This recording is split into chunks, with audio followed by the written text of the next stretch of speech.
네, 안녕하십니까. 중대국어 사회문화 수강생 여러분. 1-2단원 사회문화 현상의 연구 방법에 대한 2011학년부터 2020학년도까지 기출문제를 같이 한번 좀 풀어보도록 하겠습니다. 2단원 사회문화 현상의 연구 방법과 관련해서는 여러분들이 확인하실 수 있는 것처럼 주로 이제 출제되는 소재들이 연구 방법에 관한 내용들이 많이 출제가 되고 있다는 걸 여러분들이 아실 수가 있을 겁니다. 양적 연구 방법과 질적 연구 방법의 어떤 이제 그런 차이, 해석적 연구와 실증적 연구의 차이를 여러분들이 이해하실 수 있으면 되겠고, 또 하나 이제 자주 출제되는 출제 소재는 그에 따른 어떤 이제 자료 수집 방법, 즉 질문지법이라든지 어, 면접법이라든지 실험법이라든지 문헌연구법, 이러한 참여관찰법, 이러한 자료 수집 방법에 대한 내용들이 계속해서 자주 이제 출제가 되고 있다라고 하는 것을 여러분들이 이해를 하실 수가 있을 겁니다. 자, 그렇다면은 이제 처음부터 같이 한번 풀어보도록 하겠습니다. 첫 번째, 그림의 가나 연구 방법의 일반적인 특징에 대한 설명으로 옳은 것을 보기 위해서 고른 것은 이라고 돼 있어요. 자, 보시면 이제 갑 같은 경우에는 교사와의 상담과 학생의 자존감 간에 어떠한 상관관계가 있는가 이걸 이제 연구한다라고 했었죠. 그쵸? 뭔가 어떤 이제는 교사와의 상담이 학생의 자존감에 어떤 영향을 주는가 이거를 지금 파악하고자 하는 거란 말이죠. 그쵸? 따라서 양적 연구가 이루어지고 있다. 양적 연구의 어떤 주제다라는 걸 우리가 한번 좀 예상해 볼 수가 있겠고요. 두 번째로 이제 을 같은 경우에는 신입생이 학교 문화 적응 과정에 대한 문화기술지적 연구에 대해서 해보고자 한다라고 했어요. 이제 그 문화기술지라고 하는 말이 좀 어렵게 느껴질 수가 있겠는데 글자 그대로 해석하시면 됩니다. 어떠한 집단의 문화에 대해서 기술 쓴다는 거죠. 영어로 하면은 그 에스노그래프라고 하는 게 그 문화기술지에 대한 내용인데 민족을 뜻하는 에스노라고 하는 것과 어떤 이제는 그 글을 뜻하는 그래픽이 합쳐져 가지고 만들어진 단어가 바로 이제 에스노그래프죠.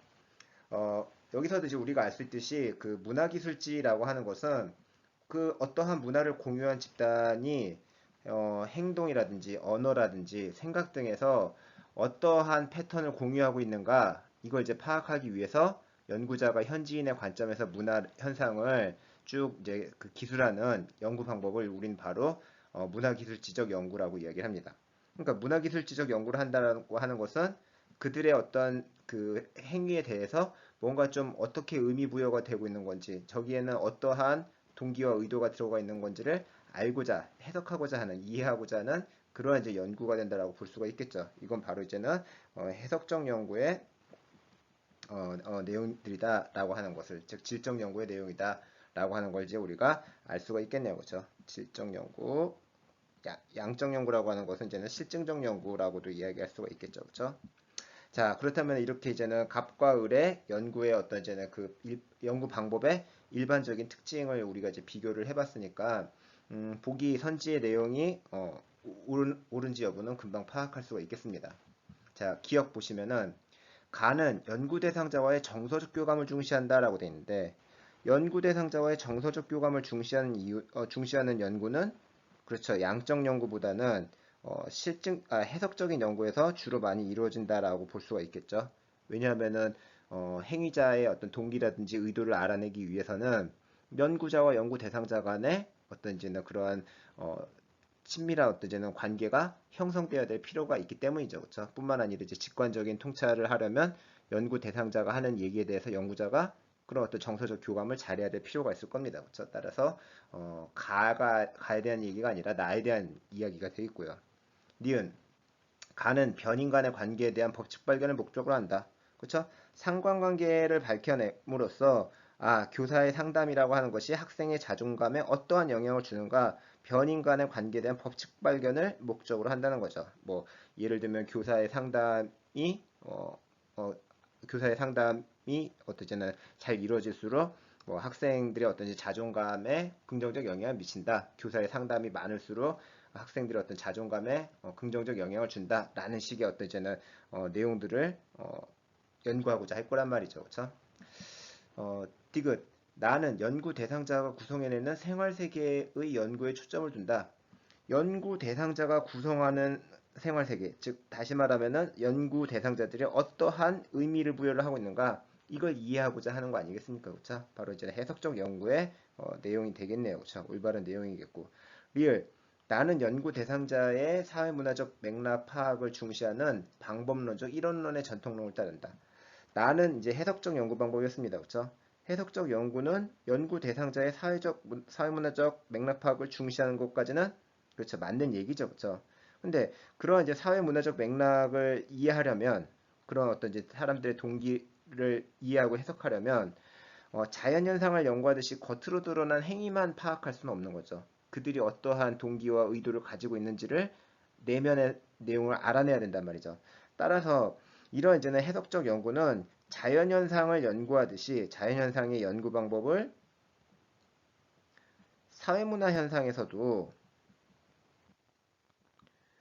그대로 적용할 수는 없다라고 하는 이제 입장에 설 수밖에 없는 거죠. 그렇죠? 따라서 방법론적 이론론이 아니라 방법론적 이원론의 전통을 따른다라고 볼 수가 있겠네요. 그렇죠? 즉 사회문화 현상을 연구하는 방법은 자연현상을 연구하는 방법하고는 동일할 수가 없다라고 하는 이제 그런 내용이니까요. 따라서 옳은 내용은 디귿과 리을의 3번이 정답이 되겠죠. 자, 다음 2번 문제. 다음은 한 연구를 요약한 것이다. 가라에 들어갈 적절한 내용을 보기 위해서 고른 것은 이라고 묻고 있습니다. 이러한 류의 문제들은 보기에 있는 내용들이 왼쪽에 있는 이제 자료에서 확인할 수 있는가를 이제 여러분들이 바로 직접 확인을 한번 해보시면 되겠어요. 왼쪽에 이제 제시된 자료에는 주제부터 시작해서 뭐 가설 모집단, 자료 수집, 그리고 자료 분석 및 결론의 어떤 내용들, 그리고 이제 연구 결과에 대한 어떤 이제 제언 이런 내용들까지 쭉 나와 있죠, 그렇죠? 자, 보기 이제 기억 보시면은 즉 가설에 들어갈 내용은 학업 스트레스 수준이 높은 고등학생일수록 인터넷 게임 중독 정도가 심할 것이다라고 되어 있어요. 자, 어, 지금 가설이 있는 걸로 봐서 이 연구는 양적 연구라는 걸 이제 우리가 알 수가 있겠죠. 그렇죠? 양적 연구의 목적은 바로 뭐다? 이른바 이제는 원인과 결과의 관계를 파악해서 일반적 법칙을 발견하고자 하는 거 아니겠습니까? 그러니까 이런 이제 양적 연구를 수행하기 위해 이런 가설을 수행하기 위해서는 학업 스트레스 수준이 높은 고등학생일수록 어떤 이제는 그 인터넷 게임 중독 정도가 심하다라고 하는 학업 스트레스 수준이 바로 뭐가 되겠어요? 이게 이제는 어떤 원인에 해당하는 것이 되겠죠. 그렇죠? 그리고 인터넷 게임 중독 정도가 심할 거다라고 하는 것은 요거는 이제는 그 원인에 따른 결과인데 이 원인과 결과의 관계는 아직 검증되지 않은 거란 말이죠.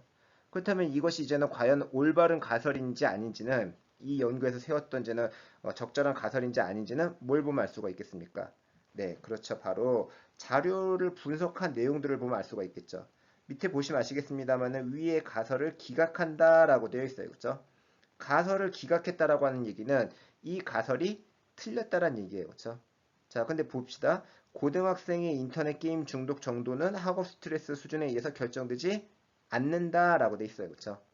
즉, 이 기억에 그 가에 세웠던 가설이라고 하는 것이 고등학생의 인터넷 게임 중독 정도라고 하는 어떤 원인과 그리고 죄송합니다. 원인이 아니라 이제 결과죠. 그렇죠? 이 결과라고 하는 것은 학업 스트레스 수준이라고 하는 원인에 의해서 좌우되지 않는다라고 하는 자료를 분석한 결과 얻어낸 결론이란 말이죠. 그렇다면은 여기 세운 가설은 이 학업 스트레스 수준이 높을수록 인터넷 게임 중독가 높을 거다라고 예상하고 연구를 수행했는데 자료를 분석해 봤더니 그러한 가설이 기각, 들어맞지 않았다라고 하는 것을 확인하는 과정이 나와 있는 거죠. 그렇죠? 따라서 기억에는 이런 이제는 그 가설이 들어갈 수가 있었겠죠. 그렇죠? 자, 니은. 나는 전국의 모든 고등학생이다. 자, 주제를 보시면 우리나라 고등학생의 인터넷 게임 중독 원인과 대책에 대해서 그 연구를 하고자 했단 말이죠. 따라서 모집단이라고 하는 건 원래 조사하고자 하는 집단 대상 아니겠습니까? 그렇죠? 그러니까 우리나라 고등학생 전체를 대상으로 조사를 하고자 했던 거죠. 그렇죠? 그러니까 모집단은 전국의 모든 고등학생이 맞겠고요. 그렇죠? 자, 세 번째 디귿. 다 이제 자료 수집 내용인데 보시면은 아시겠습니다만 이제는 표본 1000명 표본을 대상으로 설문조사를 실시했다. 자료 수집 방법으로 질문지법이 활용됐다라는 걸 이제 우리가 알 수가 있죠. 그렇죠? 질문지법이 활용됐다는 걸 알 수가 있는데 이 조사 내용을 보면 선호하는 인터넷 게임 종류, 학업 스트레스 수준, 부모와 함께하는 활동의 시간이라고 하는 걸 제시를 하고 있어요. 자, 지금 여기서 파악하고자 하는 것은 학업 스트레스 수준과 인터넷 게임 중독의 정도 이걸 이제는 파악하고자 원래 했던 건데 밑에 보시면 이제 추가 분석 결과에 의하면 고등학생의 인터넷 게임 중독 정도는 부모와 함께하는 활동 시간에 의해서 결정된다는 사실도 알아냈어요. 그렇다면 이 설문조사의 내용에 어떤 내용도 들어가겠습니까? 인터넷 게임 중독을 측정할 수 있는 자료와 학업 스트레스 수준을 조사할 수 있는 자료, 그리고 부모와 함께하는 활동 시간과 관련돼 있는 내용들이 들어가 있겠죠. 그렇죠? 그러니까 선호하는 인터넷 게임의 종류가 아니라 선호하는 인터넷 게임을 실제로 하는 시간과 관련된 질문이 들어가 있어야 될 거고요. 그렇죠? 학업 스트레스 수준이 얼마나 높은지, 부모하고 함께하는 활동의 시간은 어느 정도인지를 물어보는 질문으로 조사 내용이 구성이 되어야 되겠습니다. 그렇죠? 따라서 디귿은 옳은 내용이 아니죠. 그렇죠? 리을. 고등학생의 인터넷 게임 중독을 예방하기 위해서는 학업 스트레스를 줄여야 된다. 원래 예상했던 것은 학업 스트레스가 인터넷 게임 중독의 원인이라고 생각했는데 그 가설이 기각됐지 않았습니까? 그렇죠? 그 가설이 기각됐으니까 연구에 대한 어떤 재현, 연구의 결과의 어떤 활용이라고 하는 것은 학업 스트레스를 줄이는 것이 아니라 인터넷 게임 중독을 예방하기 위해서는 여기서는 이제 부모와 함께하는 활동 시간과 관련된 내용이 나와야 되겠죠. 그렇죠? 부모하고 함께하는 활동 시간에 관한 그러한 이제 내용이 아마 나와야 할 겁니다. 그렇죠? 따라서 리얼에 들어갈 내용도 적절하지가 않겠군요. 그렇죠? 그러니까 따라서 정답은 1번이 정답이 되겠네요. 자, 3번. 다음에서 주장하는 연구 방법을 적용하기에 적절한 연구가 아닌 것은 자, 다음에서 주장하는 연구 방법은 어떤 연구 방법일까? 자, 사회과학은 사회문화 현상에 대한 논리적 이해와 설명을 추구한다. 어떤 과학적인 이제는 그 연구라는 얘기죠. 그렇죠? 어떤 과학자들은 경험적인 검증을 수반한 과학적 방법을 통해서 현상들 간의 인과관계를 설명하는 법칙의 발견이 필요하다고 말한다. 여기까지만 읽어보면 이거 어떤 연구다? 양적 연구다라고 이제 여러분들이 생각할 수가 있어요. 자, 근데 여기 보시면은 다음에서 주장하는 연구 방법이라고 했어요. 그렇죠? 하지만이라고 하는 말이 들어갔으니까 앞에서의 내용은 별로 중요한 게 아니라는 거죠. 뭐 영어에서 보는 이제 전형적인 A 법 B 구조 아닙니까? A보다는 B가 중요하다는 거죠. 이 글에서 주장하고자 하는 것은 이보다 더 중요한 것은 이라고 나오고 있죠. 그렇죠? 구체적 현상을 어떻게 이해할 것인가이다. 이를 위해서는 연구 대상에 대한 피상적 관찰보다는 심층적인 이해가 요구된다.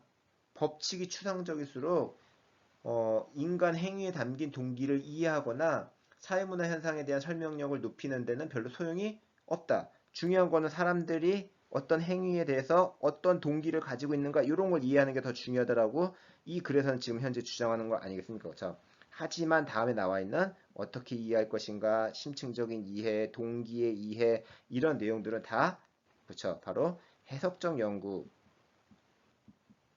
즉 질적 연구의 연구 방법을 지금 주장하고 있는 것이죠. 그렇죠? 따라서 이런 질적 연구 방법을 사용하기에 적절한 연구가 아닌 걸 골라보면 되겠습니다. 첫 번째, 프로야구 팬클럽 회원의 충성도 분포 연구. 충성도가 얼마나 높은지 낮은지 뭔가 이제 수치화된 자료들을 갖다가 쭉 활용해가지고 그것이 어떻게 분포되어 있는가 통계적인 자료를 분석하는 연구. 이거는 양적 연구의 어떤 이제는 그 양적 연구 방법을 적용하기에 적절한 연구라고 이야기를 할 수가 있겠죠. 그렇죠? 따라서 적절 아닌 것을 고르라고 했으니까 바로 1번이 정답이 되겠구나라는 걸 알 수가 있겠고 2번 한국과 일본의 세식 풍속 의미에 대한 비교 연구. 세식 풍속에 대해서 사람들이 어떠한 의미를 부여하고 있는지를 두 개를 이제 비교해 보겠다라는 것은 이건 해석적 연구에 관한 내용이 되겠습니다. 그렇죠? 3번 동학 농민운동에 나타난 민족의식에 관한 연구. 즉 민족의식이 어떻게 나타나 있었는지를 갖다가 찾아보겠다라는 것이죠. 그렇죠?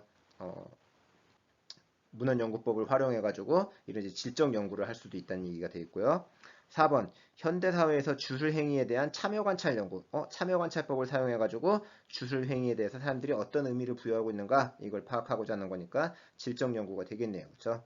5번 도서라고 하는 거 이제는 섬지역 주민들의 경제 행위에 대한 민속지적 연구. 민속지라고 하는 건 이제는 주로 참여관찰이라고 얘기했었죠. 사람들이 어떠한 행동이라든지 어떠한 의미를 어떻게 공유하고 있는가를 이제는 파악하고자 하는 연구였었으니까요. 마찬가지로 질적 연구의 주제가 되겠습니다. 정답을 따라서 1번이 정답이 되겠죠. 자, 4번. 다음 자료는 한 연구를 요약한 것이다.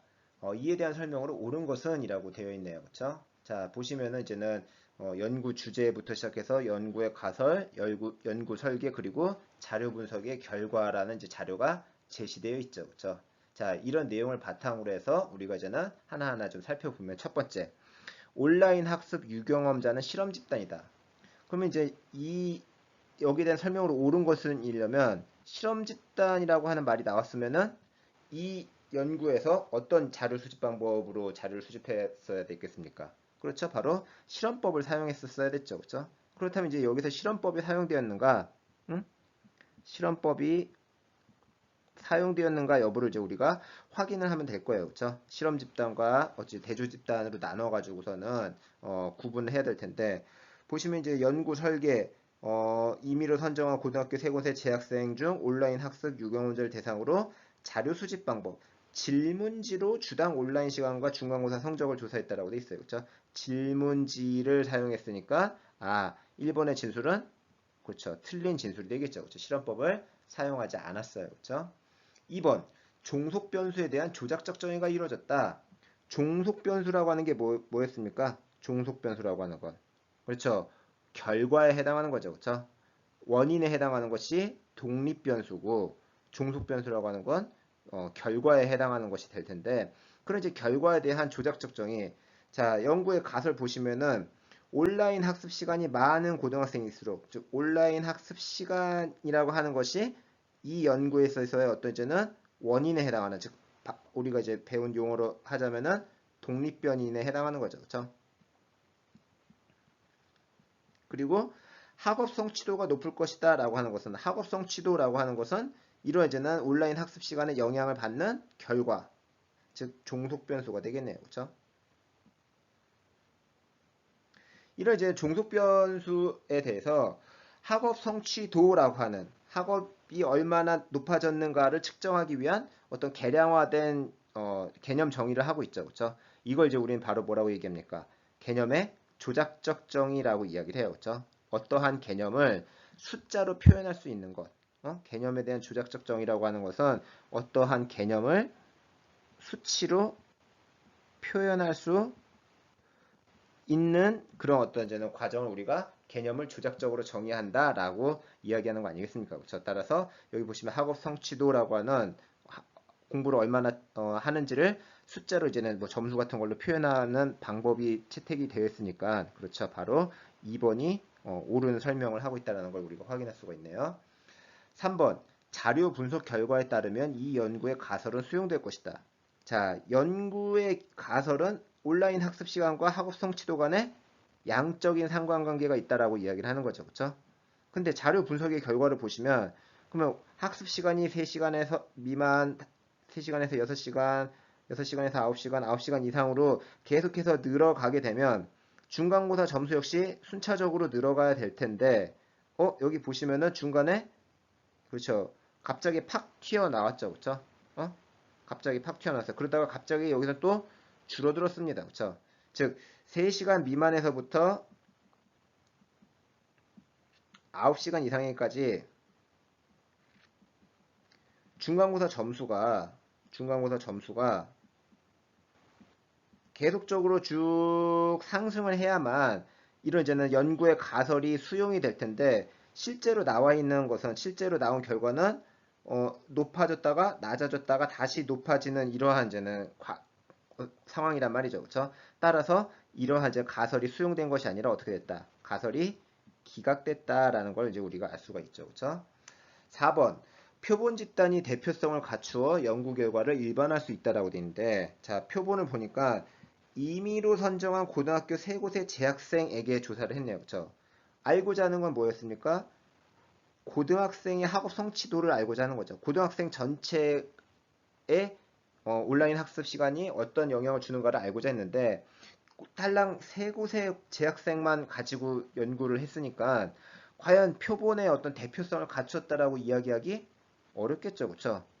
그러니까 표본 집단이 대표성을 갖추지 못했네요. 그렇죠? 그렇기 때문에 이제 연구 결과를 일반화하는 것 좀 어렵겠습니다. 5번. 연구자와 연구 대상자 간의 상호작용이 활발한 자료 수집 방법을 사용했다.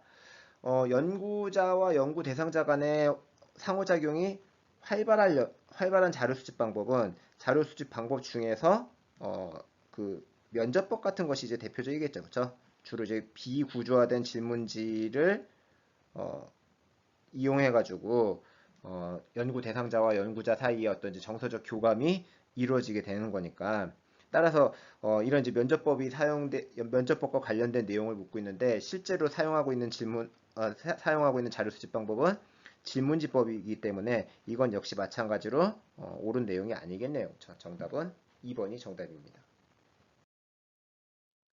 5번. 밑줄 친 기억 비읍에 대한 옳은 설명만을 보기에서 있는 대로 고른 것은 이라고 돼 있어요. 그렇죠?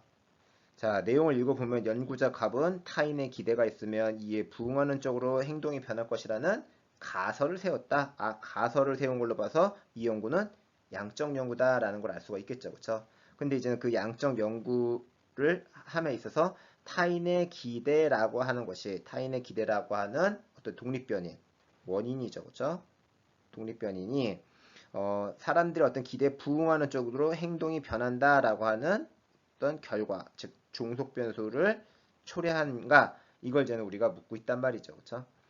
자, 이를 검증하기 위해서 가설이라고 하는 건 이제 검증되지 않은 원인과 결과의 관계이니까요. 이를 검증하기 위해서 땡땡 기업 사원을 대상으로 업무 수행 능력 검사를 한 후 각 부서에서 무작위로 20%의 사원을 선정을 했어요.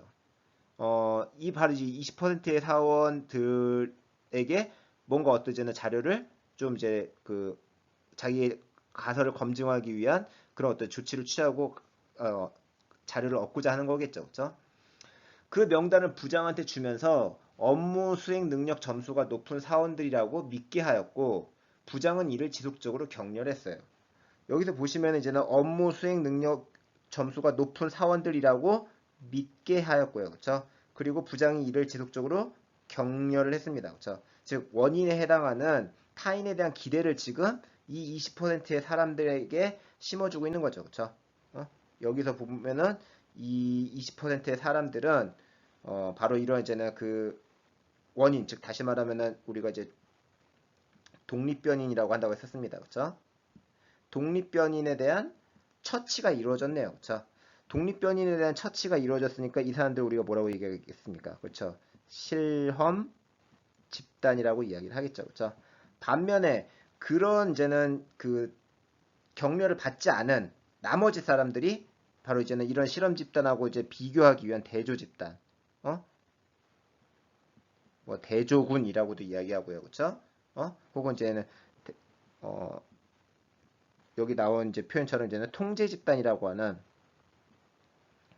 그런 어떤 이제는 표현을 쓸 수가 있는 거죠. 실험 집단과 대조 집단을 비교해 봄으로써 과연 이러한 원인이 정말 그러한 결과를 초래하는가를 비교하고자 하는 규명해 가고자 하는 거란 말이죠. 그렇죠? 자, 1년이 지난 후 동일한 전체 사원을 대상으로 업무 수행 능력 검사를 다시 이제 실시를 했고요. 그렇죠? 그 결과 명단에 속한 사원 집단이 다른 사원 집단보다, 즉 다른 사원 집단 얘네들이 바로 이제는 그 대조 집단, 통제 집단에 되는 거죠. 그렇죠? 업무 수행 능력 점수의 향상 정도가 높았다라고 돼 있기 때문에 앞에서 세운 타인의 기대가 어떠지는 그 업무를 잘하는 쪽으로 변할 것이다라는 결과에 영향을 주었다. 즉 다시 말하면 가설이 어떠제는 가설이 받아들여졌다. 가설이 이제 받아들여졌다라고 하는 걸 이제 우리가 알 수가 있는 것이죠. 자, 그렇다면은 이제 보기에 대한 내용 설명으로 보기에 대한 옳은 거를 찾아보면은 기억은 사전 검사를 통해서 2차 자료를 수집하는 방법이다. 기억은 이제는 그 사람들의 업무 수행 능력이 다 다르기 때문에 칭찬을 주기 전에 기대를 주기 전에 그들의 어떤 업무 능력을 미리 평가를 하는 거죠. 그리고 이 타인의 기대가 주어졌을 때 과연 처음에 업무 수행 능력에 비해서 얼마나 높아졌는가를 알고자 하는 것이니까 사전 검사를 하는 것은 맞지만 2차 자료를 수집하는 것이 아니라 이 연구자 갑이 직접 업무 수행 능력 검사를 한 거 아니겠습니까? 그렇죠? 따라서 2차 자료가 아니라 본인이 직접 한 거니까 1차 자료가 되겠죠. 그렇죠? 따라서 기억은 틀린 진술이 되겠고요. 니은, 리을은 위의 가설을 검증하기 위해 필요한 과정이다. 그렇죠? 전체 사원을 대상으로 업무 수행 능력 검사를 다시 실시를 해봤을 때, 즉 실험 집단과 대조 집단을 비교해 봤을 때, 그때 이런 이제는 지속적인 격려를 받은 집단이 그렇지 않은 집단에 비해 가지고 얼마나 업무 수행 능력이 좋아졌는가를 알고자 하는 거니까 가설을 검증하기 위해 필요한 과정, 그렇죠, 맞는 내용이 되겠습니다. 디귿, 니은은 실험 집단, 미음은 통제 집단이다. 예, 아까 말씀드렸던 것처럼 20%의 사람들은 지속적 격려를 받게 한 거기 때문에 타인의 기대를 라는 처치가 주어진 이른바 이제는 실험 집단이고, 반면에 다른 사원 집단들은 그런 처치 기대를 받지 못했으니까 통제 집단이 된다라고 볼 수가 있겠네요. 그렇죠? 옳은 진술입니다. 리을, 디귿은 독립변인, 비읍은 종속변인이다. 독립변인이라고 하는 것이 이제 원인에 해당하는 거였고요. 그렇죠? 그리고 종속변인이라고 하는 것이 결과에 해당하는 거였습니다. 그렇죠? 그렇다면 이제 여기서의 원인은 뭐였습니까? 타인에 대한 기대란 말이죠. 그렇죠? 근데 디귿은 업무 수행 능력 점수가 높은 사원들이라는 것은 실제로 이 사람들이 업무 수행 능력 점수가 높다는 게 아니라 그렇게 높은 사원들이라고 믿게 하고 타인을 하여금 어떤지 기대를 심어주기 위한 조치였던 거죠. 그렇죠? 따라서 디귿이 독립변인이 아니라 독립변인은 이런 이제 타인에 대한 기대 정도라고 이야기해야 되겠죠. 그렇죠? 비읍은 종속변인이다. 업무 수행 능력 점수의 향상이 이루어진 것은 그런 어떤 이제는 결과에 해당하는 것이겠죠. 그렇죠? 따라서 리을이 틀린 진술이니까 정답은 니은과 디귿 3번이 정답이 되겠네요. 그렇죠? 자, 6번. 다음의 조사 결과를 도출하기 위한 자료로 적절하지 않은 것은 있어요. 않은이라고 하는 거 밑줄이 좀 빠졌는데, 자, 땡땡 고등학교 학생 갑은 농촌과 도시의 인구 및 가구 현황을 조사하기 위해 각종 통계 자료를 활용하여 다음과 같은 결과를 얻었다. 자, 어떤 결과를 얻었는지는 요 이제 밑에 보면 알 수가 있겠죠, 그렇죠?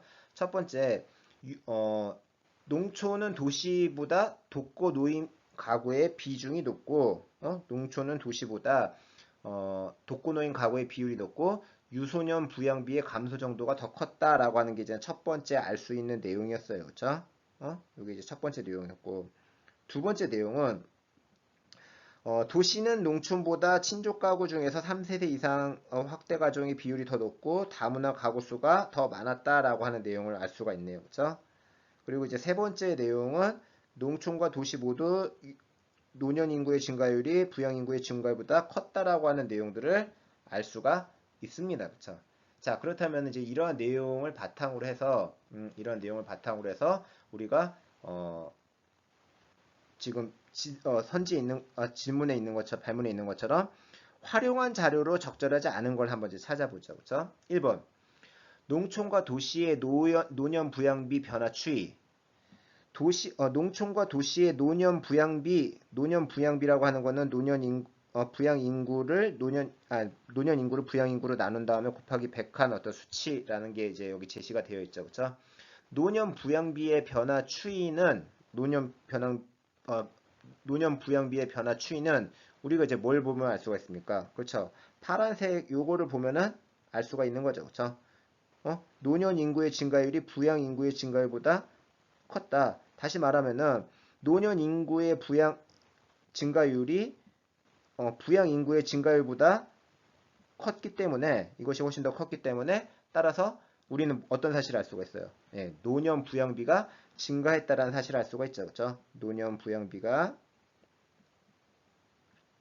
어때 이제 증가했다라고 하는. 왜냐면은 분자에 해당하는 게 훨씬 더 많이 커졌다는 거 아니겠습니까? 그렇죠? 그러니까 결과를 도출하기에 활용한 자료로 1번의 내용은 적절한 자료가 되겠고요. 그렇죠? 2번. 농촌과 도시의 유소년 부양비 변화 추이. 자, 농촌과 도시의 유소년 부양비 변화 추이는 보시면 이제 노란색에 보시면은 그 알 수가 있죠. 그렇죠? 유소년 부양비의 감소 정도가 더 컸다라고 하는 내용이 나와 있기 때문에 농촌과 도시의 유소년 부양비 변화가 어떻게 이루어졌는지를 자료를 활용을 했다는 걸 우리가 쉽게 추측을 할 수가 있습니다. 그렇죠? 3번. 농촌과 도시의 노인 가구 수 및 1인 가구 숫자. 자, 농촌과 도시의 노인 가구 수 및 1인 가구 수를 통해 가지고 알 수 있는 것이 무엇인가? 자, 보시면 이제는 제일 그나마 이제 근접한 것이 여기서 보시면은 노란색에 해당하는 것. 독거 노인 가구의 비율이 높다라고 하는 내용이 있어요. 그렇죠? 그럼 독거 노인 가구의 비율을 알려면 실제로 독거 노인 가구 숫자가 어떤지 농촌과 도시의 독거 노인 가구 숫자를 파악하면 알 수가 있겠죠. 그렇죠? 근데 여기서 제시된 것은 노인 가구 수 또는 노인 가구 수 및 1인 가구 수라고 되어 있단 말이죠. 그렇죠? 즉 다시 말하면 1인 가구와 노인 가구의 수치를 통해서 독거 노인 가구의 어떤 그 수치를 파악할 수는 없습니다. 그렇죠? 왜냐면은 1인 가구나 노인 가구가 곧 이 사람들이 독거 노인 가구라고 이야기할 수는 없는 거죠. 그렇죠? 왜냐면은 1인 가구이지만 청년 가구가 있을 수도 있잖아요. 그렇죠? 1인 가구인데 청년 가구인 그런 어떤 가구가 있을 수도 있는 거고요. 그렇죠? 노인 가구이긴 한데 노부부가 같이 사는, 즉 다시 말하면 독거가 아닌 경우가 있을 수 있는 거죠. 그렇죠? 따라서 3번의 자료를 가지고는 독거 노인 가구의 비율을 높은지 낮은지를 알 수가 없겠네요. 그렇죠? 따라서 적절하지 않은 것이니까 3번이 정답이 되겠군요. 그렇죠? 4번. 농촌과 도시의 친족 가구의 세대별 구성 비율. 이르지는 그 농촌과 도시의 친족 가구의 세대별 구성 비율을 통해서 우리는 초록색 이 부분을 파악할 수가 있는 거죠. 그렇죠? 3세대 이상의 확대 가족 비율이 더 높은지 낮은지를 파악을 할 수가 있겠습니다. 그렇죠? 5번. 농촌과 도시의 다문화 가구 비율 및 전체 다문화 가구 비율. 여기 보면 이제 파란색 두 번째, 초록색 두 번째 부분이 이 자료를 통해 가지고 파악을 할 수가 있는 거죠. 그렇죠? 따라서 5번의 진술도 5번의 자료도 이런 어떤 요 밑줄 친 부분을 찾아내기 위해서 적합한 자료라고 볼 수가 있겠네요. 다문화 가구 수와 관련된 내용들을 파악할 수가 있겠습니다. 정답은 3번입니다. 자, 7번. 밑줄 친 기억 니은과 같은 연구 방법의 일반적 특징에 대한 설명으로 옳지 않은 것은 이라고 돼 있어요.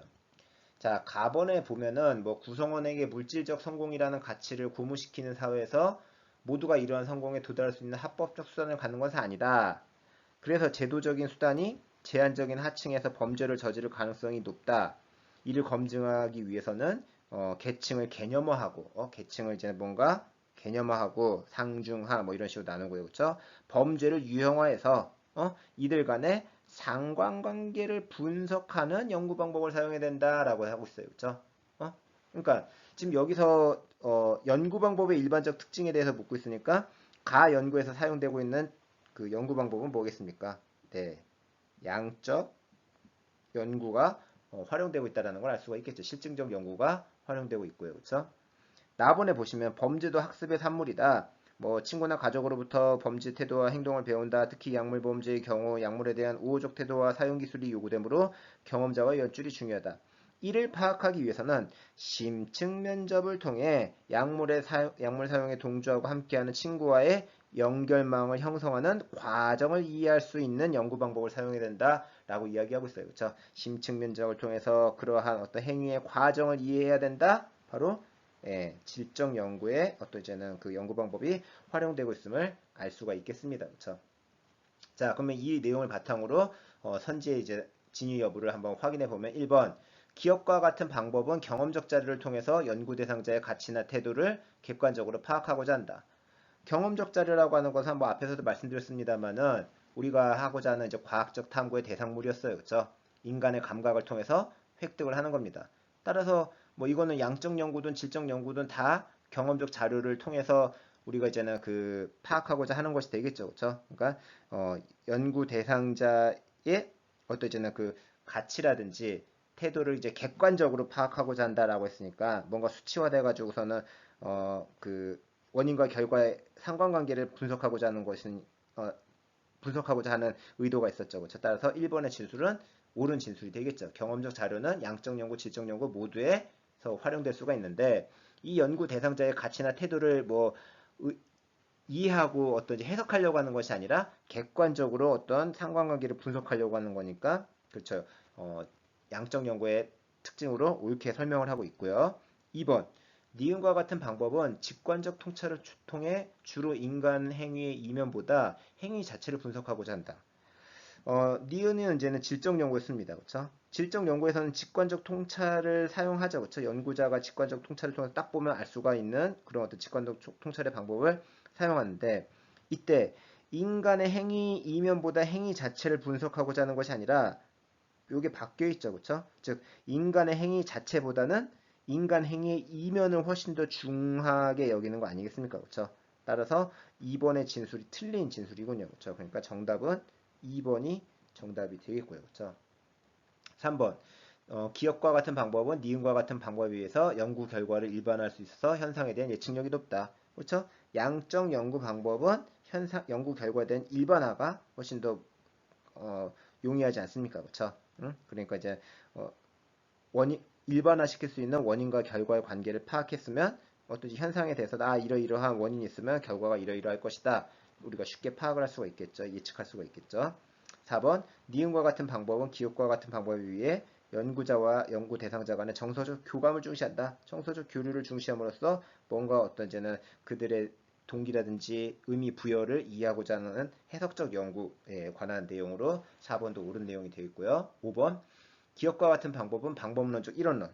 방법론적 이론론은 자연현상을 연구하듯이 사회문화 현상도 같은 방식으로 연구할 수 있다. 자연현상을 연구하는 방법과 사회문화 현상을 연구하는 방법이 비교적 동일하다, 비슷하다라는 것이죠. 주로 양적 연구에서 주로 활용되는 것이고요. 그렇죠? 방법론적 이원론에 기초하고 있다. 자연현상을 연구하는 방법을 사회문화 현상에 그대로 적용할 수 없다. 왜냐하면 사회문화 현상에는 인간의 어떤 의지가 개입되어 있기 때문에 따라서 우리는 그 의지를 해석해야 된다. 의미 부여를 해석해야 된다라는 이제 해석적 연구의 질적 연구의 방법론이 되겠죠. 그렇죠? 따라서 5번 진술도 옳은 진술이 되겠네요. 참고로 여러분들이 이 첫 번째 가번에 보시면은 구성원에게 물질적 성공이라는 가치를 구무시킨 사회에서 모두 이러한 성공에 도달할 수 있는 합법적 수단을 갖는 게 아니기 때문에 범죄를 저지를 가능성이 높다라고 하는 것은 뒤에서 이제 우리가 2-4단원에서 배우겠습니다만은 이른바 이제는 그 아노미 이론이라고 해서 그 아노미 이론 그 중에서 특히 이제 머튼의 아노미 이론에 해당하는 것이죠, 그렇죠? 그래서 머튼이라고 하는 사람은 물질적 성공이라고 하는 어떠한 사회 문화적인 목표 누구나 다 잘 살고 싶어하는 어떤 문화적인 목표가 있어요, 그렇죠? 그 물질적 성공이라는 목표를 실제로 실현시킬 수 있는 합법적인 수단이 주어지게 되면은 일탈, 즉 어떤 이제는 문제가 발생하지 않는데 그 목표를 달성할 수 있는 수단이 적극적으로 주어지지 않았을 때, 즉 목표와 수단이 불일치하게 되면 문제가 발생한다라고 보는 시각이 바로 이게 바로 그 머튼의 아노미 이론에 해당하는 내용이죠, 그렇죠? 반면에 이제 그 나번에 보면은 범죄도 학습의 산물이다라고 이야기하고 있고요, 그렇죠? 친구나 가족으로부터 범죄의 태도와 행동을 배운다라고 돼 있어요, 그렇죠? 경험자와 연줄이 중요하다라고 하는 내용들. 그러니까 이러한 이제는 일탈 행위들도 친구로부터 배운다. 까마귀 가는 곳에 백로야 가지 마라. 뭐 끼리끼리 논다 이런 말들 있지 않습니까, 그렇죠? 이건 바로 이제 뒤에서도 공부하겠습니다만 차별교제 이론이라고 해서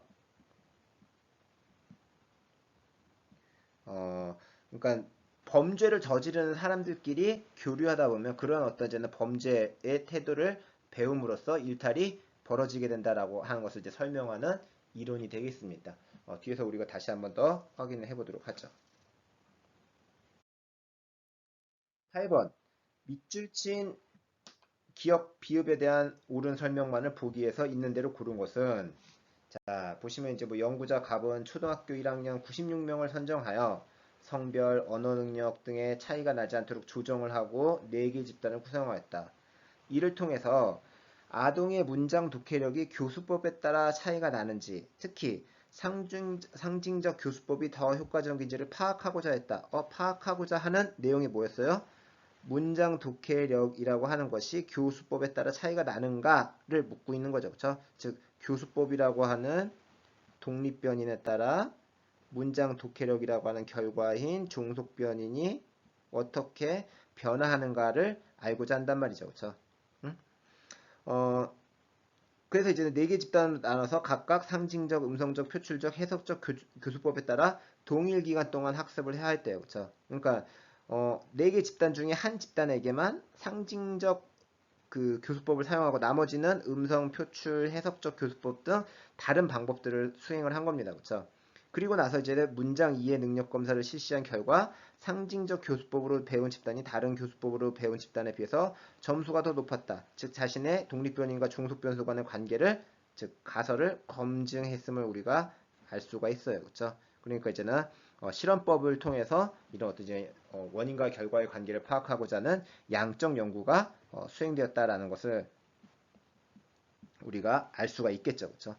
자, 그렇다면 이제는 보기에 대한 설명으로 옳은 거 기억. 기억은 모집단, 미음은 표본이다라고 되어 있는데 모집단이라고 하는 건 원래 연구하고자 하는 대상 아니겠습니까? 그렇죠? 여기서 알고자 하는 것은 아동의 문장 독해력이 교수법에 따라 차이가 나는지를 알고자 하는 거예요. 그렇죠? 그러면 원래 알고자 하는 내용은 뭐겠습니까? 원래 알고자 하는 대상은 그렇죠. 아동 전체가 되겠죠. 그렇죠? 모집단은 초등학교 1학년 96명이 아니라 전체 아동을 대상으로 연구하려고 했는데 그 중에서 이제 96명만 뽑은 거죠. 그렇죠?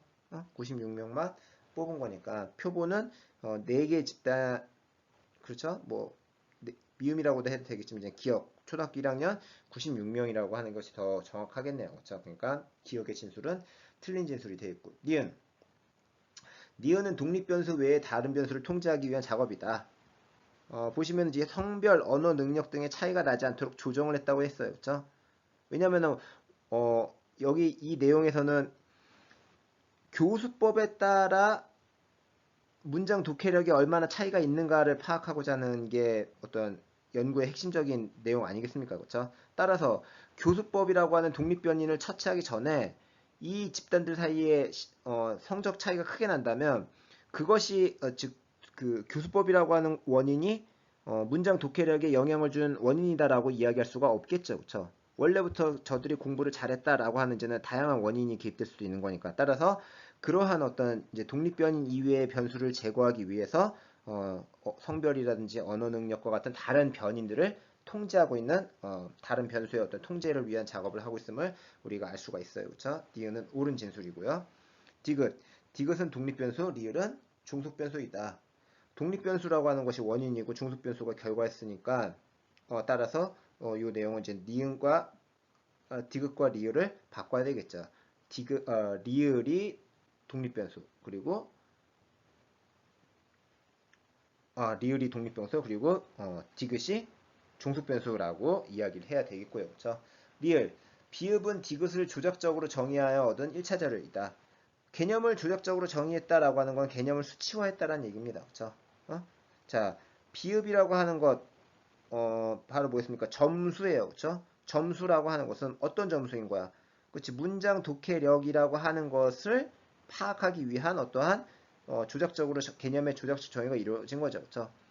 연구자 갑이 직접 실험을 해가지고서는 얻어낸 자료이니까 1차 자료라고도 이야기할 수가 있겠네요. 그렇죠? 그러니까 정답은 니은과 리을 그렇죠? 3번이 정답이 되겠네요. 그렇죠?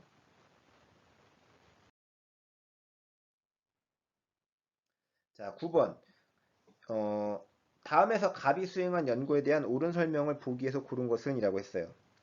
자, 연구자 갑은 인종차별에 관한 연구를 수행하면서 질문지법으로 조사한 의뢰연구에서 땡땡 지역 주민들이 인종차별을 하지 않는다고 응답한 것을 확인하였다라고 했어요. 그렇죠? 그러니까 연구자 갑이 의뢰 연구를 바탕으로 뭔가 선행 연구를 한 거죠. 그렇죠? 선행 연구를 확인한 겁니다.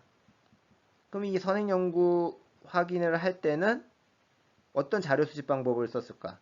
당연히 의뢰 연구 논문을 확인했겠죠. 그렇죠? 즉 다시 말하면은 문헌 연구법을 통해 가지고 자료를 수집했으면 우리가 확인할 수가 있어요. 그렇죠? 의뢰 연구에서 질문지법을 사용했다는 거지 갑이 질문지법을 사용했다는 게 아니에요. 그렇죠? 연구자 갑은 의뢰 연구를 먼저 보고 선행 연구를 했기 때문에 연구자 갑의 자료 수집 방법은 첫 번째로 이제 문헌 연구법이 사용됐다라는 걸 우리가 알 수가 있고요.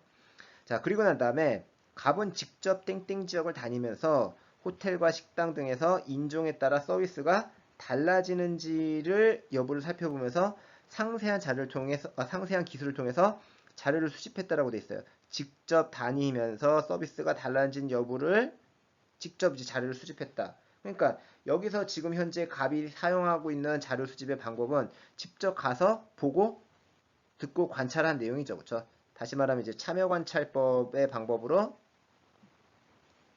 자료를 수집했다라고 하는 것도 이제 우리가 알 수가 있겠네요. 그렇죠? 호텔과 식당에서 일하는 사람들은 자신이 연구 대상임을 알지 못한 상태에서 손님의 피부 색에 따라 다양한 차별적 행동을 보여주었고 직접 관찰한 내용이죠.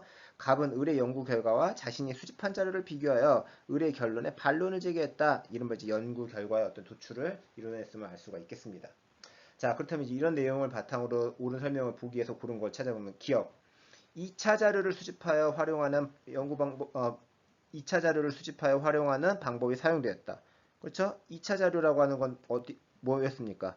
의뢰 연구, 질문지법으로 조사한 의뢰 연구죠. 그렇죠? 따라서 기억의 진술은 옳은 진술이 되겠네요. 그렇죠? 질문지법으로 조사한 의뢰 연구를 활용했으니까 2차 자료 활용을 했죠. 그렇죠? 니은 실제성이 높은 생생한 자료를 수집하기 용이한 용이한 방법이 사용됐다. 실제성이 높은 생생한 자료를 수집할 수 있다. 이거 바로 뭐였습니까? 참여관찰법의 특징이었죠. 그렇죠? 따라서 니은 실제로 다니면 직접 땡땡 지역을 다니면서 이런 차별적 행동을 보여준 사실을 본인이 직접 봤단 말이죠. 그렇죠? 따라서 니은도 옳은 진술이 되겠고요. 그렇죠? 참여관찰법과 관련되어 있는 내용이니까요. 디귿 구조화되고 표준화된 도구로서 자료를 직접 수집하는 방법이 사용됐다. 구조화되었다. 뭔가 짜여졌다는 얘기죠. 표준화되었다. 동일하다는 얘기지. 그치? 그러한 이제 방법으로 자료를 수집했다라고 하는 것은 요거는 질문지법의 내용입니다. 그렇죠? 구조화되고 동일화된 질문지로 여러 사람들한테 한 번에 어떤지는 받아내는 거니까 이건 이제 의뢰 연구에서 사용된 거죠. 그렇죠? 따라서 디귿 진술 틀렸고요. 리을 인위적으로 통제된 상황에서 변수의 효과를 관찰하는 방법이 사용됐다. 인위적으로 통제된 상황에서 그 변수가 결과에 영향을 주는지 여부를 관찰하는 방법 바로 보겠습니까? 예, 실험 방법이죠. 그렇죠? 독립변인 이외에 다른 변수를 다 통제하고 독립변인만 처치했을 때 그런 독립변인을 처치한 집단과 처치하지 않는 집단의 어떤 결과를 확인함으로써 독립변인이 종속변인에 영향을 주는가 주지 않는가를 검증해내는 방법이죠. 그렇죠? 이런 실험법은 여기에 쓰이지 않았습니다. 정답은 따라서 기억과 니은 1번이 정답이 되겠네요. 그렇죠? 자, 10번 밑줄 친 기억 비읍에 대한 설명으로 옳은 것은 이라고 돼 있어요. 자, 보시면 이제 연구자 갑은 고등학생의 건전한 인성 형성과 봉사활동 간의 관계를 연구하기로 하였다. 이에 따라 가설을 세우고 이를 검증하기 위해 1000명을 무작위로 추출한 후 타인의 배려 정도, 관용 정도를 지수하여 조사했다. 딱 이것만 보더라도 이 연구 어떤 연구다? 양적 연구다라는 걸 이제 우리가 알 수가 있죠. 그렇죠? 어, 고등학생의 인성 형성과 봉사활동이 어떠한 관계가 있는지를 알고자 했고요. 그렇죠? 그래서 이제 가설을 세웠다라는 내용들, 그리고 1000명을 대상으로 자료를 수집했다. 이 1000명을 대상으로 자료를 수집했으니까 어떤 자료 수집 방법이 사용됐겠습니까? 예, 질문지법이 사용됐음을 알 수가 있죠. 많은 대규모 집단을 대상으로 자료를 얻고 있으니까요. 자, 그리고 나서 조사 대상자를 통해 봉사활동 시간이 많은 A 집단과 B 집단을 나누어 그들의 응답을 분석해 보았다. 아, 뭔가 이 질문지법으로 얻은 자료를 통계적으로 분석하고 있네요. 자, 자료 수집, 자료 분석의 방법을 사용하고 있고요. 그렇죠? 그 결과 봉사활동 시간이 타인의 배려 정도에는 유의미한 영향을 미치는 것으로 관용 정신 정도에는 거의 영향을 미치지 않는 것으로 나타났다. 어떤 가설을 검증을 해낸 거죠. 그렇죠? 가설을 검증함으로써 어떤 그 결론에 도달했다라고 하는 걸 이제 우리가 알 수가 있겠어요. 자, 그렇다면 이제 여기에 대한 설명을 옳은 거 1번 기억 단계에서 연구자의 가치 중립이 요구된다. 기억 단계는 어떤 단계였습니까? 고등학생의 건전한 인성 형성과 봉사활동 간의 관계를 연구하기로 하였다. 이건 어떤 단계예요? 이 단계는 뭔가 이제는 이러이러한 연구를 하기로 했다. 연구 문제 인식과 연구 주제 설정 단계죠. 그렇죠? 연구 주제 설정 단계에서는 연구자의 가치 개입이 허용되죠. 그렇죠? 가치 중립이 요구되는 것이 아니라 가치의 개입이 허용된다. 우리가 이제 연구 단계 뒤에 이제 3단원에서 다시 한번 확인하겠습니다만은 이른바 이제는 어떠한 문제를 인식하고 그리고 연구의 어떤 이제는 그 주제를 이제 선정하는 단계, 연구 주제를 선정하는 단계부터 연구가 쭉 시작되는데 그런 문제 인식의 단계에서부터 뭐 가설을 설정하고 연구를 설계하고 하는 이제 그러한 단계, 즉 다시 말해 이제 연구 설계 단계까지는 우리의 어떤 이제는 그 인간의 가치가 어느 정도 개입될 수밖에 없는 거죠, 그렇죠? 무엇을 중요하게 여길지 그리고 그 중에서도 무엇이 원인과 결과의 관계일 것이다라고 추정을 한다라거나 그리고 어떤 자료 수집 방법을 누굴 대상으로 자료를 수집할지 등등을 어떤 설계하는 단계에서는 가치가 개입될 수밖에 없어요. 그렇죠? 그리고 난 다음에 실제로 어떤 자료를 수집하고 그 자료를 이제는 분석을 해서 그 자료를 바탕으로 어떤 이제 결론을 도출하는 단계. 결론을 도출하는 단계에서는 자기가 가지고 있는 어떤 개인적인 그 가치관이라든지 혹은 어떤 편견 때문에 연구의 데이터를 갖다가 마음대로 왜곡하고 변형해서는 안 되겠죠. 그렇죠? 따라서 이 단계에서는 엄격한 가치 중립이 요구되는 단계입니다. 그렇죠? 그리고 나서 이제는 그 결론을 어떻게 활용할 것인가 연구 결과의 활용 단계에서는 이 연구 결과를 좋은 방식으로 쓸지 나쁜 방식으로 쓸지는 당연히 자연스럽게 연구자의 가치가 개입될 수밖에 없는 거죠. 그렇죠? 그러한 이제는 연구 단계별로 연구자의 가치 개입이 허용되는 단계와 그렇지 않은 가치 중립이 철저하게 요구되는 단계를 우리가 구분해 볼 수가 있습니다. 그렇죠? 그래서 이제 1번 진술은 틀렸고요. 그렇죠? 2번 니은은 표본으로 미음은 실험 집단으로 선정한 것이다. 여기서 보면 이제 표본이니 실험 집단이니 이런 말이 나오려면은 여기서 이제는 자료 수집 방법으로 실험법이 사용됐어야 하는데 여기서 자료 수집 방법은 뭘 사용했다? 그렇죠. 질문지법 사용했잖아요. 그러니까 2번 진술도 틀렸네요. 그렇죠? 3번 디귿은 종속 변인을 조작적으로 정의하는 과정이다. 디귿 타인의 배려 정도, 관용 정신 정도를 지수화했다. 지수화라고 하는 걸 수치로 표현했다는 거죠. 그렇죠? 뭔가 어떤 변인을 조작적으로 정의했다. 개념의 조작적 정의라고 하는 것. 그렇죠? 3번이 옳은 진술이 되겠군요. 그렇죠? 타인의 배려 정도와 그리고 이제는 그 봉사활동 관용 정도라고 하는 이제는 그것이 이제 이런 이제 고등학생의 건전한 인성 형성과 봉사활동 간에 어떤 관계가 있는지를 파악하고자 하는 것이니까 종속변인에 대한 어떤 조작적 정의가 이루어졌다라고 볼 수가 있겠죠. 4번 리을은 사전조사를 통해서 기존의 연구 동향을 파악한 거다. 리을을 보시면은 그 지수화해가지고 실제로 이제 자료를 조사한 거 아니겠습니까? 그렇죠? 이건 이제 사전 조사를 한 것이 아니라 실제로 이제 가설을 검증하기 위한 조사인 거죠. 그렇죠? 자신이 세운 어떤 가설을 검증하기 위해서 이런 이제 타인의 배려 정도와 관용 정신 정도를 지수화해서 실제로 조사를 한 거란 말이죠. 그렇죠? 가설 검증을 위한 자료 조사가 이루어진 것이고요. 그렇죠? 5번 비읍을 통해서 갑의 가설은 검증되지 않았음을 알 수가 있다. 봉사활동 시간이 어떤 것은 가설, 어떤 것은 이제는 수용이 되었고요. 어떤 것은 이제 기각됐다는 걸 알 수가 있겠죠. 그렇죠? 봉사활동 시간이 타임이 이제 유의미한 영향을 미친 것으로 요거는 이제는 가설이 수용됐다는 걸 알 수가 있고요. 그렇죠?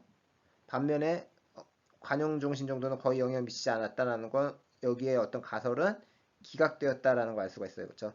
가설이 수용되는지 기각되는지 여부를 판별할 수가 있기 때문에 가설 검증을 했다는 거죠. 그렇죠? 가설은 이미 검증됐다. 다만 이제는 그 상관관계가 명확하게 드러나지 않아서 일부의 가설이 기각되었을 뿐이죠. 그렇죠? 검증은 완료되었다. 네, 정답은 3번입니다. 자, 11번 문제. 다음 연구에 대한 옳은 설명만을 보기 위해서 있는 대로 고른 것은 자, 보시면 이제 연구 주제가 뭐 특정 지역의 문화와 지역 주민들의 폭력적 행동 간의 관련성 연구라고 해가지고 관련성이라고 하니까 상관관계 뭐 이런 걸까? 혹시 이게 양적 연구가 아닐까? 이렇게 이제 생각할 수도 있어요. 연구 대상을 보면은 공식 통계로 확인한 폭력 범죄율이 높은 지역과 낮은 지역에 각각 거주하는 주민, 공식 통계, 폭력 범죄율, 막 이런 이제 단어들 나오니까, 뭔가 양적인 연구인가 보다라고 이제 우리가, 한번 좀 추정을 해볼 수가 있겠죠. 그쵸? 뭔가 개량화된 자료가 사용되었다라는 것을 이제 우리가 알 수가 있고요. 그쵸?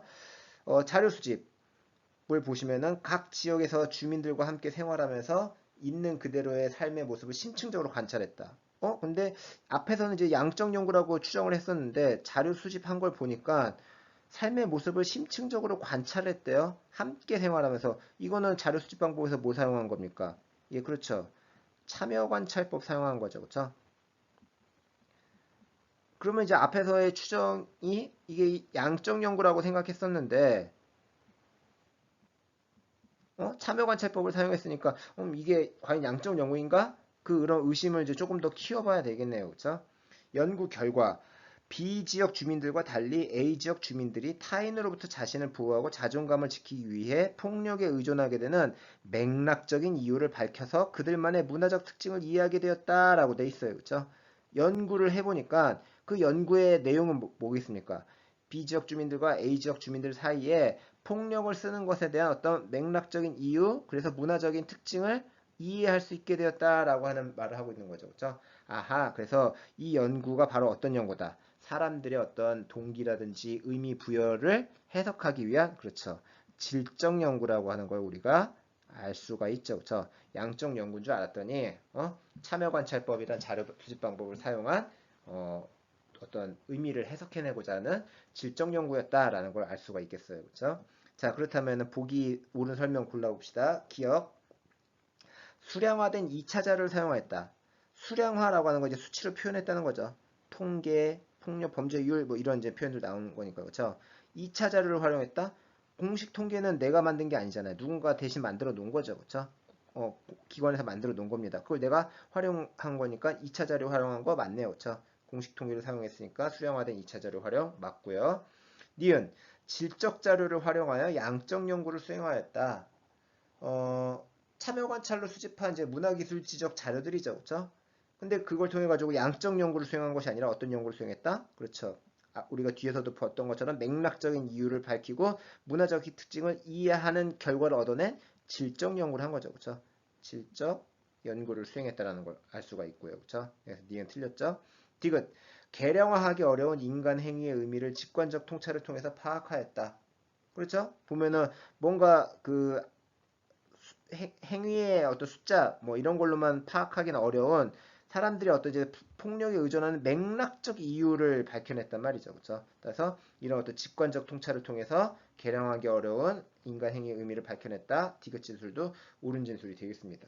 리을 생생한 자료를 얻기 위해 인지적 조작의 정도가 낮은 자료 수집 방법. 이 방법은 참여관찰법이잖아요. 그렇죠? 이 참여관찰법 함께 생활하면서 삶의 그대로의 모습을 심층적으로 관찰했다. 그렇죠? 리을도 옳은 진술이죠. 그렇죠? 따라서 정답은 기억, 디귿, 리을의 5번이 정답이 되겠군요. 12번 표는 자료 수집 방법을 구분한 것이다. A, D의 일반적 특징에 대한 설명으로 옳은 것은 단 A부터 D는 각각 면접법, 실험법, 질문지법, 참여관찰법 중에 하나이다. 즉 문헌연구법 제외하고 나머지 연구 방법의 특징을 묻고 있는 문제입니다. 자, 보시면 이제 질문이 두 개인데요. 첫 번째 질문은 질적 자료를 수집하는 데 용이한가? 라고 물어보고 있어요. 그렇죠? 질적 자료를 수집하는 데 용이하냐? 질적 자료를 수집하는 데 용이한 방법 바로 뭐겠습니까? 질적 자료를 수집하려면 자료 수집 방법 중에서 그렇죠. 면접법이라든지 아니면은 참여관찰법 이런 것 등이 이제 활용이 돼야 되겠죠. 그렇죠? 거기에 동그라미를 한 거는 이제 B와 C가 되겠네요. 그렇죠? 그러니까 B 또는 C가 면접법이거나 참여관찰법이겠죠. 그렇죠? 두 번째 질문. 연구 대상자와의 언어적 상호작용이 필수적인가? 언어적 상호작용이 필수적인가? 그러니까 언어를 통해 가지고 자료를 수집할 수 있는 방법은 우리가 이제 뭐 질문지법이라든지 아니면은 면접법 같은 것이 이런 언어적 상호작용을 필요로 하죠. 실험법은 굳이 언어적 상호작용을 하지 않아도 돼요. 그렇죠? 변인만 통제할 수 있으면은 어떤 일이 벌어지는지를 관찰만 하면 되는 거 아니겠습니까? 그렇죠? 참여관찰법도 마찬가지죠. 그렇죠? 굳이 언어적 의사소통을 하지 않아도 되는 겁니다. 그렇죠? 따라서 질문지법 또는 면접법인데 C와 D가 그런 이제는 질문에 동그라미라고 대답하고 있으니까 그러면 우리는 이 두 가지를 종합해 보면은 공통적으로 지금 C가 해당하지 않습니까? 그렇죠? 공통적으로 C가 해당하고 있으니까 이 여기는 면접법이 공통적으로 들어가 있는 걸 알 수가 있죠. 그렇죠? 따라서 C가 바로 보다 면접법이다. C가 면접법이라는 사실을 알았으니까 당연히 B는 참여관찰법이겠고요. 그렇죠? 그렇다면은 D는 뭐겠습니까? 질문지법이 되겠죠. 그렇죠? 그러면 이제 나머지 다 나왔으니까 남은 A는 뭐가 된다? 예, 실험법이 되겠네요. 오케이? 자, 그러면은 이런 내용을 바탕으로 선지를 골라봅시다. 1번. A는 B보다 일상생활을 심층적으로 파악하기 어렵다. 그렇죠? 실험법은 참여관찰법에 비해서 일상생활을 심층적으로 파악하기 어려운 거. 예, 맞는 내용이네요. 그렇죠? 1번이 바로 정답이군요. 그렇죠? 옳은 것은이니까. 2번. B는 C보다 예상치 못한 상황에 대한 통제가 용이하다. B라고 하는 건 참여관찰법이었고요. 그렇죠? C가 면접법입니다. 그렇죠? 상황에 대한 예상치 못한 상황을 통제하는 것이 용이합니까? 참여관찰법이? 아니죠. 참여관찰법의 어떤 한계 가운데 하나가 이런 이제는 그 돌출 변수의 어떤 통제가 어렵다라고 한 돌발 상황을 통제하기가 어렵다는 거였죠. 그렇죠? 따라서 어렵다로 바꿔야 되겠죠. 그렇죠? 틀렸어요. 그러니까 2번 정답 아니고요. 3번 C는 D보다 조사 대상자로부터 깊이 있는 답변을 유도하기 어렵다. C가 면접법이었고요. 그렇죠? D는 질문지법인데 당연히 질문지법보다는 면접법이 조사 대상자로부터 깊이 있는 답변을 유도하기가 쉽죠. 그렇죠? 왜냐면은 그 연구자가 조사 대상자와 긴밀한 관계를 형성할 수 있다면 내면의 깊은 어떤 자료들도 수집할 수가 있습니다. 그렇죠? 따라서 3번 진술도 틀렸고요. 4번 D는 A보다 대규모 집단을 대상으로 자료를 수집하기 어렵다. D가 질문지법 아니었습니까? 질문지법의 가장 장점 대규모 집단을 대상으로 자료를 수집함으로써 시간과 비용을 줄일 수 있다라는 거 아니겠어요? 그렇죠? 자료를 수집하기 쉽다라고 이야기해야겠죠. 그렇죠? 4번도 틀렸고요. 5번 A, D는 B, C보다 연구자의 편견이 개입될 가능성이 크다. A와 D, 즉 다시 말하면 실험법과 질문지법은 주로 이제 양적 연구에서 자주 쓰는 자료 수집 방법이죠. 그렇죠? B와 C, 즉 참여관찰법과 면접법은 상대적으로 이제 질적 연구에서 자주 사용되는 자료 수집 방법이에요. 그렇죠? 따라서 양적 연구 같은 경우에는 연구자의 편견이 개입될 가능성은 질적 연구의 자료 수집 방법보다 그렇죠. 낮은 거죠. 그렇죠? 그러니까 정답이 아니겠네요. 그렇죠? 정답은 1번이 정답이 되겠습니다.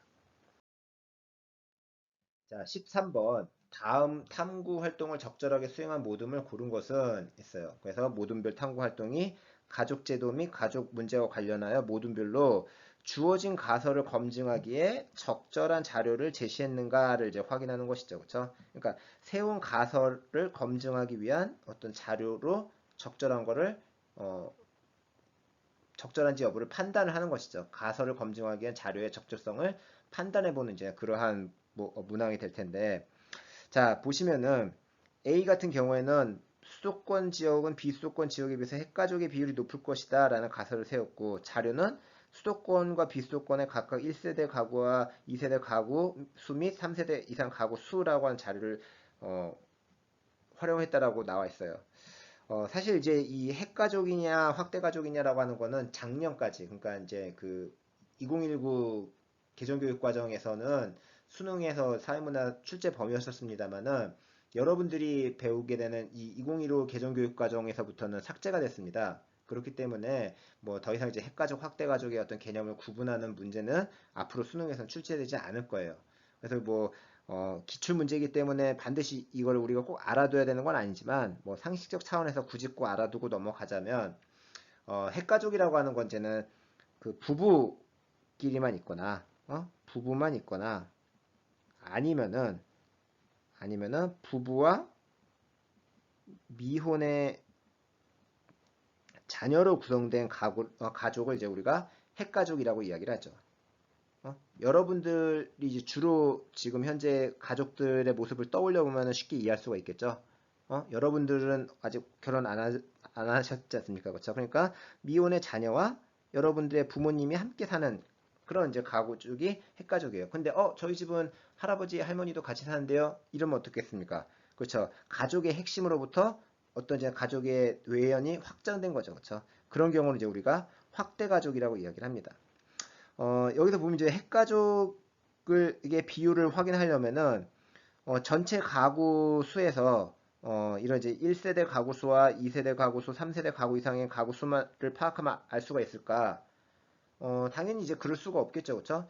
왜냐면 1세대 가구 수라고 해서 반드시 이 사람들이 꼭 혼인을 했다, 핵가족이냐라고 이야기할 수는 없어요. 그렇죠? 그냥 1인 가구 같은 것이 있을 수도 있고요. 그렇죠? 뿐만 아니라 2세대 가구 같은 경우에 부부와 다 미혼자녀냐? 그렇지 않은 경우가 있겠죠. 부부와 혼인한 자녀가 사는 경우가 있을 수 있어요. 그렇죠? 부부와 혼인한 자녀가 같이 사는 경우는 이런 경우는 이제 확대 가족으로 우리가 분류를 했었는데 그러니까 2세대 가구 수만 가지고서는 핵가족의 비율을 알기가 어렵습니다. 그렇죠? 따라서 A 모둠은 잘못된 지금 자료를 수집하고 있는 거죠. 그렇죠? 2번 기혼자의 가사노동 시간은 연령대가 낮을수록 성별 격차가 작을 것이다. 자, 보면 이제는 혼인을 했는지 안 했는지 여부 이런 것도 확인해야 되겠고요. 가사노동 시간 이런 거 알아야 되겠고 연령대도 알아야 되겠고 성별도 알아야 될 거예요. 그렇죠? 그러니까 결혼 여부, 기혼자 여부를 파악하는 거죠. 성인의 연령별, 연령에 따라서 왔다 갔다 하는 거, 주당 평균 가사노동 시간, 가사노동 시간에 대해서 조사하고 있죠. 뭐가 빠졌습니까? 네, 성별에 관한 내용이 빠지죠. 그렇죠? 성별을 가사노동 시간 자료가 확보가 안 돼 있기 때문에 비모둠의 자료 수집도 적절하지 못했다라고 볼 수가 있겠고요. C모둠 도시는 농촌에 비해서 1인 가구 비율이 높을 것이다. 1인 가구의 비율이 높은지 안 높은지를 알려면 전체 가구 숫자에서 1인 가구의 숫자를 파악을 해야 되겠죠. 그렇죠? 자, 그러면 도시와 농촌 각각의 가구 구성원 수별 가구 수. 그러니까 뭐 1인, 2인, 3인, 4인, 5인, 뭐 6인 이상 이런 식으로 가구 구성원 수별 가구 수를 파악을 하게 되면 그 중에서 이제 1인 가구의 비율을 우리가 계산해낼 수가 있습니다. 그렇죠? 그러니까 C 모둠은 옳은 자료를 지금 현재 가설 검증하기 옳은 자료를 제시를 했다라고 볼 수가 있겠죠. D 모둠 맞벌이 가정은 외벌이 가정에 비해서 부부간의 대화 시간이 적을 것이다. 맞벌이인지 아닌지를 파악할 수 있는 자료와 외벌인지 아닌지를 파악할 수 있는 자료요. 그렇죠? 맞벌인지 외벌인지 아닌지를 파악할 수 있는 그러한 자료 그리고 부부간의 대화 시간과 관련되어 있는 자료가 있으면 되겠네요. 그렇죠? 기혼자와 그 배우자 각각의 직업 유무에 따른 직업 유무라고 하는 것은 이제는 누군가 둘 다 직업을 가지고 있으면 맞벌이가 되는 거고 한 명만 가지고 있으면 이제 외벌이 가정이 되는 거죠.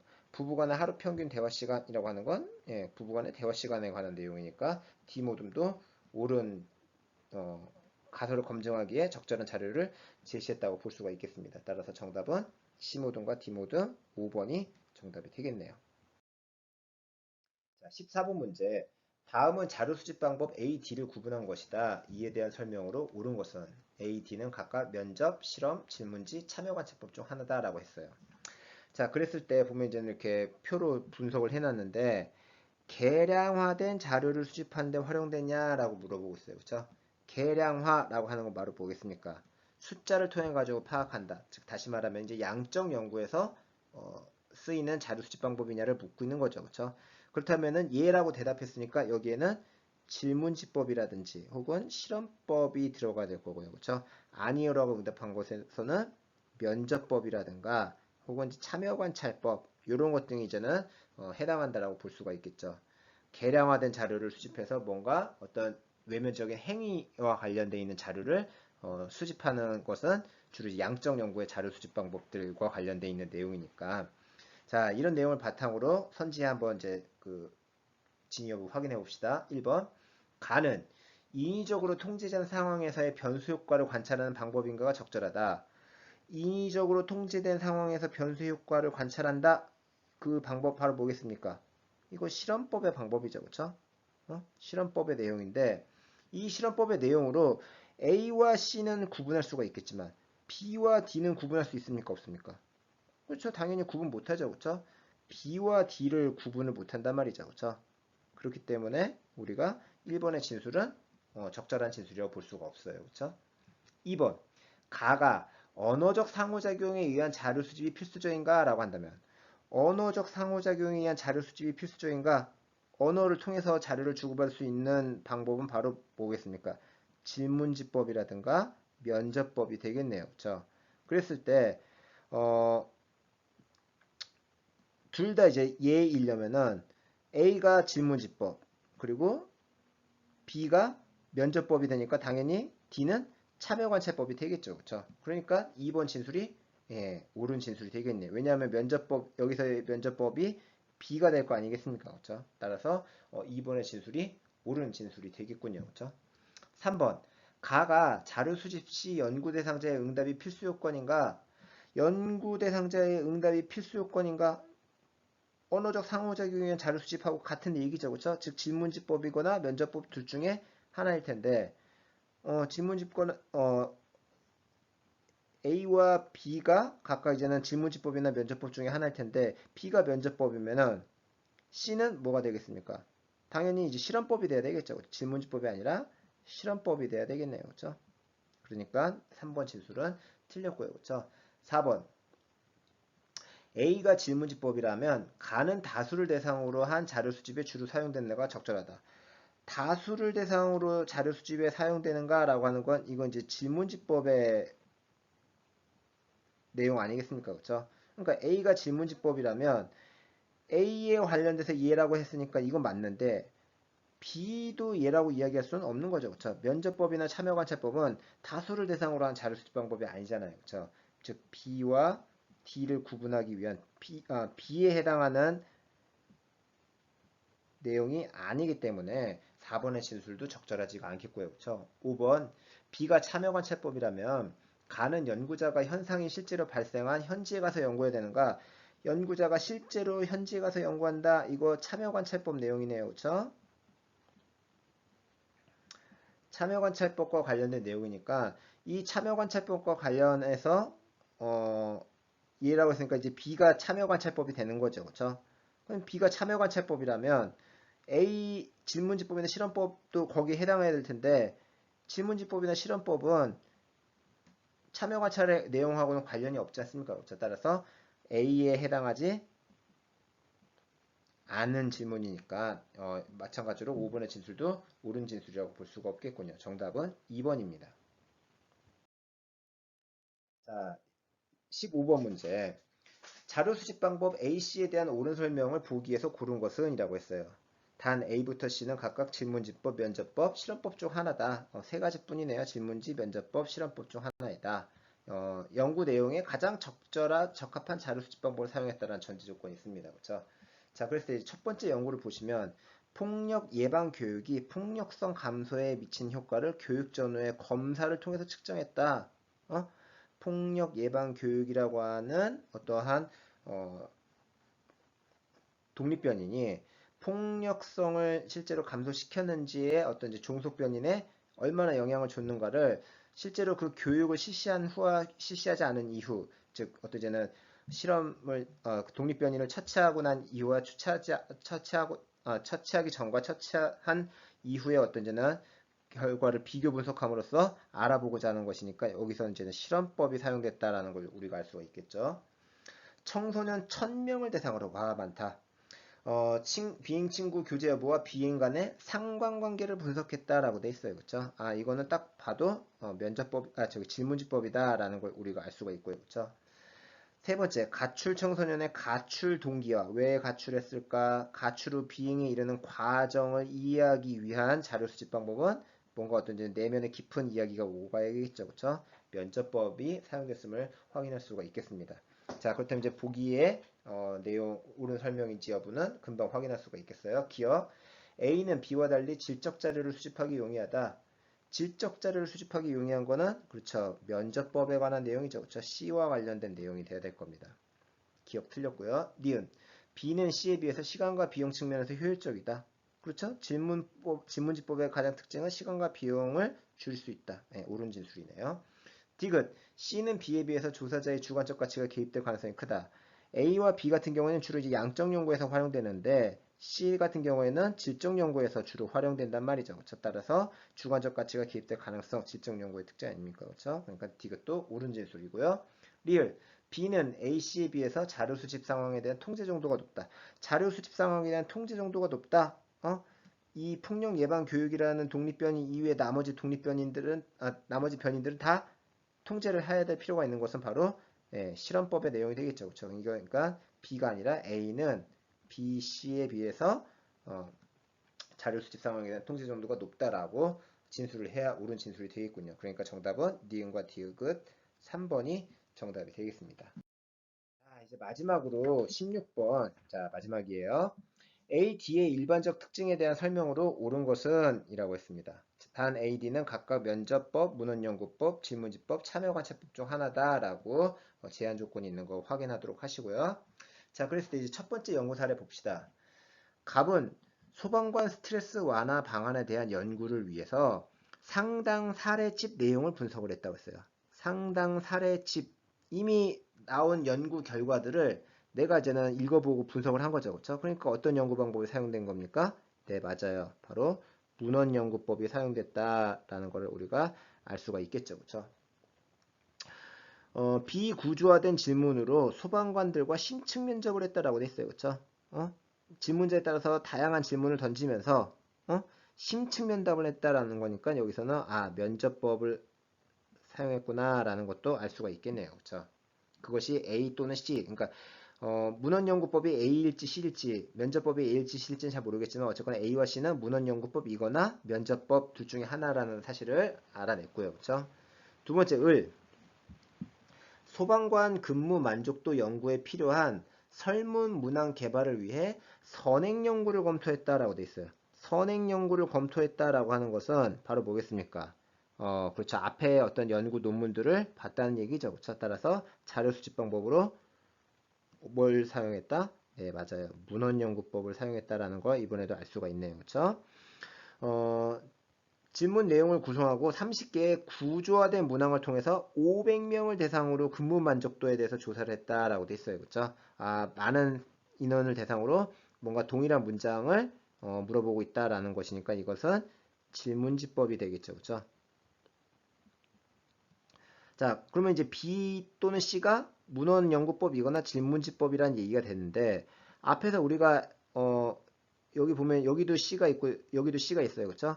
문헌연구법이거나 면접법이거나 문헌연구법이거나 질문지법인데 공통적으로는 바로 뭐가 있습니까? 문헌연구법에 대한 미안해요. 문헌연구법에 대한 내용이 동일하게 같이 들어가 있는 거죠. 그렇죠? 문헌연구법에 대한 내용이 동일하게 같이 들어가 있으니까 바로 여기서 C는 뭐다? 네, 문헌연구법이라고 하는 걸 우리가 알 수가 있고요. 그럼 이제는 A는 당연히 뭐가 되겠어요? 면접법이겠죠. 그렇죠? B는 뭐가 되겠습니까? 질문지법이 되겠네요. 그렇죠? 그럼 이제 나머지 하나 D는 뭐가 됩니까? 읽어보지 않아도 참여관찰법이구나. 보시면 아시겠습니다만 정서적 교감이 형성된 15명과 깊은 대화를 통해서 현장에서 느끼는 위험 요인에 대해 조사한 것은 면접법이지만 소방관 안전 실태를 연구하기 위해서 6개월간 소방관들과 함께 생활하면서 겪는 위험 상황을 관찰했다라고 했잖아요. 그렇죠? 바로 이제 여기서 뭘 사용했다? 예. 참여관찰법을 사용했다라는 사실을 알 수가 있죠. 그렇죠? 자, 그렇다면 이제 여기에 대한 설명 선지 옳은 거 찾아보면 1번 C는 A에 비해서 시간과 장소의 제약이 크다. C가 뭐였었어요? 문헌연구법 아닙니까? 문헌연구법은 도서관에 가서 자료만 확보할 수 있으면 얼마든지 시간, 장소 제약 가리지 않고 할 수가 있겠죠. 그렇죠? 시간과 장소의 제약이 적다라고 이야기해야 되겠죠. 그렇죠? 따라서 1번 틀렸고 2번 D는 B에 비해서 수집된 자료를 통계적으로 처리하기가 용이하다. D가 참여관찰법 아니었습니까? 그렇죠? 수집된 자료를 통계적으로 처리할 수 있는 것, 통계적으로 처리하기 용이한 것은 그렇죠. 질문지법에 관한 내용이죠. 그렇죠? B와 D가 바뀌어야 되겠죠. 그렇죠? 그러니까 B는 D에 비해 이렇게 바꿔야 되겠고요. 그렇죠? 3번 A, D는 B에 비해서 연구자의 가치가 개입될 가능성이 높다. A, D라고 하는 게 뭐였습니까? A는 면접법이고 D는 참여관찰법이니까 둘 다 질적 연구에서 자주 사용되는 자료 수집 방법이네요. 연구자의 가치가 개입될 가능성이 높다. 그렇죠. 바로 질적 연구 방법의 특징상 자료 수집 방법의 특징상 연구자의 가치가 개입될 가능성이 있네요. 그렇죠. 3번이 옳은 진술이군요. 4번 C는 BD와 달리 조사 대상자와의 언어적 상호작용이 필수적이다. 언어적 상호작용을 필요로 하는 것은 면접법이나 질문지법이 되겠죠. 그렇죠? 응? 언어적 상호작용을 필요로 하는 것은 질문지법이나 면접법이 될 거란 말이죠. 그러니까 B 또는 이제 그 A 또는 B가 그 D 참여관찰법과는 달리 조사 대상자와의 언어적 상호작용이 필수적이다라고 이야기를 해야 되겠죠. 그렇죠? 따라서 4번 진술도 틀린 진술이고요. 그렇죠? 5번 C, D는 A, B와 달리 질적 연구에만 사용 가능하다. C, D라고 하는 것은 C가 문헌연구법이었고요. 그렇죠? D가 참여관찰법이었어요. 그렇죠? 그러니까 해석적인 연구에서 이제 주로 사용되는 방법인 거고 A, D라고 하는 것은 A, D라고 하는 건 이제는 그 면접법 죄송합니다. 그 C는 문헌연구법이고 이제 D가 참여관찰법, 그러니까 해석적 연구에서 활용이 되긴 하는데 참여관찰법 같은 경우에 문헌연구법은 해석적 연구에서도 활용할 수가 있고 실증적 연구에서도 활용할 수 있는 겁니다. 그렇죠? A, B와 달리 A는 면접법이니까 해석적 연구의 자료 수집 방법이고요. 그렇죠? 그리고 B는 질문지법이기 때문에 양적 연구의 자료 수집 방법이죠. 그렇죠? 그러니까 이 C와 D 라고 하는 것은 C와 D라고 그러니까 그 C 문헌 연구법이라고 하는 것은 질적 연구에서만 사용하는 것이 아니라 양적 연구와 질적 연구 모두에 사용하기 때문에 5번의 진술 자체가 틀린 진술이죠. 그렇죠? 그러니까 정답은 3번이 정답이 되겠습니다. 이상으로 1-2단원 2020학년도 기출문제까지 모두 다 같이 확인했습니다. 수고 많았습니다.